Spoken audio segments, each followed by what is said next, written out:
तो अभी हमारा जो फर्स्ट ब्रेक हो गया है और अब हम जाएंगे। So hey guys, right now I am in campus and ये देखो हमारा स्ट्रगल ब्लॉगिंग का है, अभी छोड़ो।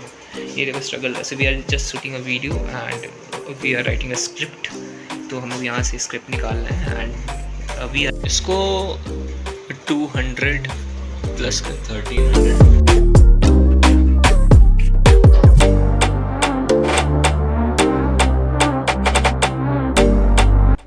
So hey guys, welcome to my YouTube channel. This is Vaibhav Siddharth here and this video is all about the eligibility criteria right now.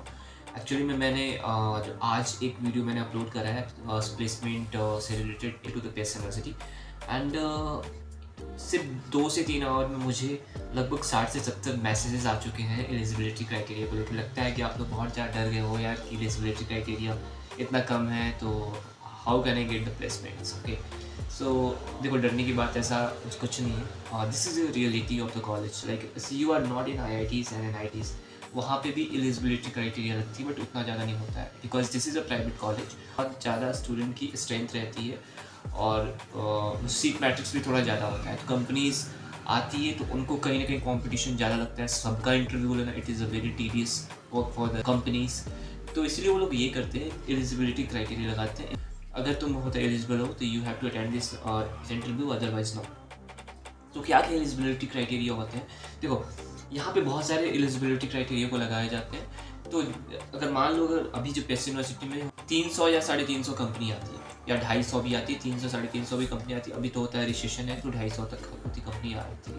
सबसे पहले हम बात करने वाले हैं यहाँ पे 3-4 तरीके की कंपनीज आती है। लाइक फर्स्ट होता है tier first company, tier second और टियर थर्ड कंपनी होती है, और कोई होते हैं कंपनी जो स्टार्टअप ग्रेड पे भी आते हैं कंपनी। तो सबसे पहले हम बात करते हैं जो टियर फर्स्ट जो कंपनी होती है उनकी एलिजिबिलिटी क्राइटेरिया क्या होती है, एलिजिबिलिटी क्राइटेरिया क्या होता है। तो जो होता है टियर फर्स्ट की कंपनी होती है, जो टियर 1 की कंपनी होती है, जो बहुत सारे कंपनी का जो eligibility criteria 7.5 CGPA through out का मतलब क्या होता है? सो 10th में आपके जो 5 सब्जेक्ट को देखा जाएगा और अगर 60% प्लस है तो या इट्स बेटर, तुम बैठ सकते हो। उसमें 75% है, वेरी गुड। उसके बाद होता है 12 का मतलब होता है 10+2 में अगर नॉट PCM, ओनली 5 सब्जेक्ट को मिला के इट्स नॉट अ PCM। अगर ये सोच रहे हो कि हाँ PCM फिजिक्स केमिस्ट्री और मैथ में मेरा 60% है तो हो जाएगा, या 75% है तो हो जाएगा, तो नहीं ऐसा। अगर फिजिक्स केमिस्ट्री और मैथ्स इसको कभी भी कंसिडर नहीं किया जाएगा, हमेशा होता है थ्रू आउट जितने भी होता है सब्जेक्ट से सबको होता है कंसिडर किया जाता है। तो उस हिसाब से तुम्हारे 5 सब्जेक्ट में 75% होने चाहिए। सो तुम्हारे बीटेक के जर्नी में तुम्हारे सेमेस्टर 1, 2, 3, 4 एंड 5, 6 में थ्रू आउट तुम्हारे 7.5 CGPA होने चाहिए। तो तुम यहाँ के हर एक कंपनी में बैठ सकते हो। Like it's not like tier 1, tier 2 and tier 3, किसी भी कंपनी में बैठ सकते हो। अगर 250 कंपनी है 250 कंपनी में तुम बैठ सकते हो, ठीक है। तो इसको कहते हैं हम टियर फर्स्ट कंपनी, जो आपको इतना एलिजिबल क्राइटेरिया तो होता है मेंटेन करके रखना पड़ेगा अगर तुम्हें सारी कंपनीज में बैठना है, ठीक है। दूसरी आती है टियर सेकेंड। तो टियर सेकेंड में बहुत सारी कंपनीज होती है जिनको चाहिए होता है 65+ थ्रू आउट या 60+ थ्रू आउट, ठीक है। तो जो टियर 2 की कंपनीज आती है उसमें 60% प्लस या 6.5 CGPA से प्लस 10, 12 एंड बैचलर्स में 60% प्लस या 65% प्लस है तो तुम उस कंपनी में बैठ सकते हो फॉर द इंटरव्यूज। तो ये है टियर सेकेंड कंपनी का एलिजिबिलिटी क्राइटेरिया। अगर हम बात करें तो टियर थर्ड कंपनी का एलिजिबिलिटी क्राइटेरिया क्या होता है, तो उसका होता सिंपल होता है। बहुत सारी जो कंपनी आती है जो टियर थर्ड में जिनको होता है 6.5 CGPA से ऊपर तक होना चाहिए, सो थ्रू आउट ऐसे देखते हैं। और बहुत सारे ऐसे कंपनीज आते हैं जिसका होता है कि 5.5 CGPA भी हो या मतलब 55% भी हो या 50% भी हो, तो उसके हिसाब से ले लेते हैं। और कई सारे कंपनीज के तो होता है कि एलिजिबिलिटी क्राइटेरिया होते ही नहीं है। तो मैं ये बात करूँ टियर थर्ड कंपनी की, तो उनको होता है कि किसी टियर थर्ड कंपनी में जो होता है एलिजिबिलिटी क्राइटेरिया बहुत लेस होता है, किसी में हाई भी होता है। जैसे आजकल तो होता है डेलोइट वगैरह भी होता है 6.5 CGPA लेना स्टार्ट करती है, ठीक है।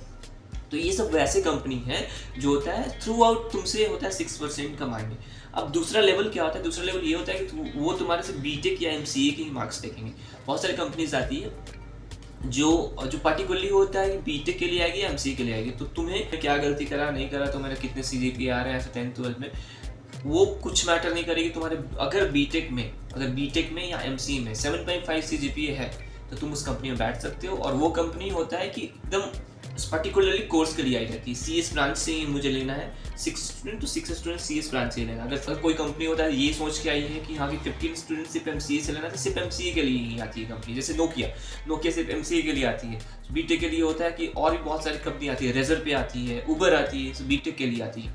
तो इन लोगों कोई एलिजिबिलिटी क्राइटेरिया नहीं होता। और देखो कोई ऐसी कंपनी आती है जिनका एलिजिबिलिटी क्राइटेरिया होता ही नहीं, जैसे गूगल, Amazon, इन लोगों का कुछ एलिजिबिलिटी क्राइटेरिया नहीं है, तुम बैठ सकते हो, ये है, ठीक है। और तो तुमको ये पता होगा यहाँ Tier 1, Tier 2 and Tier 3 companies में वो लोग किस हिसाब से एलिजिबिलिटी क्राइटेरिया को डिफाइन करते हैं। तो अभी क्योंकि स्टूडेंट सिर्फ कॉलेज को देखते हैं और वो सोचते हैं आ जाते हैं प्लेसमेंट तो हो ही जाएगा।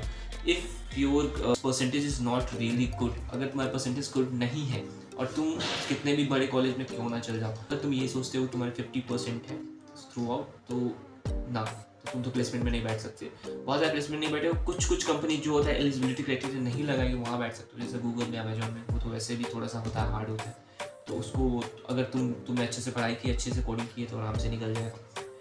तो ये था आज का वीडियो। लाइक आपने बहुत सारे मैसेजेस किए यार, मुझे 60+ मैसेज आ चुके हैं। मैंने प्लेसमेंट से रिलेटेड वीडियो को आज मॉर्निंग में 6 o'clock को डाला, एंड अभी होता है 1 o'clock हो रहा है।